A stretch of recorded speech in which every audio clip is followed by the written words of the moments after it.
Good morning and welcome back to day 4 of our devotional series on Keeping Christmas by Allison Pittman. And the idea, of course, is that we would keep Christmas in our hearts.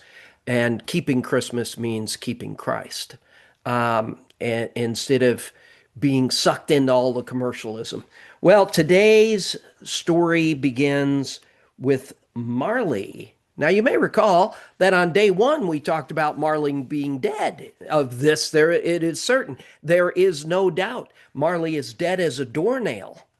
And then on day 2, we meet a sinner, and that is Scrooge. And he's a miser, and he's just cruel in his greed.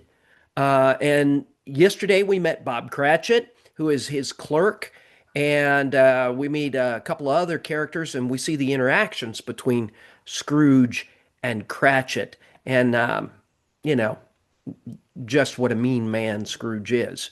Well, today we are once again meeting Marley. Well, how can we meet Marley? Well, he's dead. Well, Marley comes back as a ghost.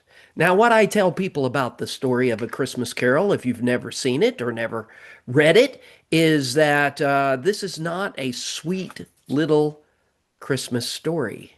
It is a horror story. I mean, it is scary in parts, and it starts here when Marley comes back. Whoops, this is my dog. Get down, Pearl. No, sorry. Okay, so here is a picture of well, I'm going to share it with you of Marley with Alex Guinness, and Alex Guinness played this role for the production of A Christmas Carol. And here he is, and you see all these chains. And Scrooge asks, "What are these chains about?" And he says, "I forged these link by link in my life." And what's happened is these chains are on him uh, because of the bad works that he did during his life. And he says, though, to Scrooge, he says, "You have no idea the length of the chain that you yourself have made. It is, it was this big 7 Christmases ago." So Scrooge is even more wicked and more of a sinner in his greed than Marley. Now, Allison Pittman links this story to the story of Luke of the rich man and Lazarus. Now, Lazarus was a poor guy who sat outside begging, basically, and the rich man did nothing for him. Though he was very wealthy, he never paid any attention to Lazarus. He didn't care about him at all. They both wind up dying, and Lazarus is in paradise, and he could see this man, this rich man, and the rich man is desperate. He is starving and just so thirsty. And he says, "Lazarus, please, if you would just touch your finger to my tongue with a drop of water, just bring me a drop of water to touch on my tongue. I would be so grateful." And Lazarus says, "I can't. There is a divide, and I can't come to you now." And so Lazarus, the rich man then says to Lazarus, "Well, please send someone to tell my brothers so that they don't come into the same fate."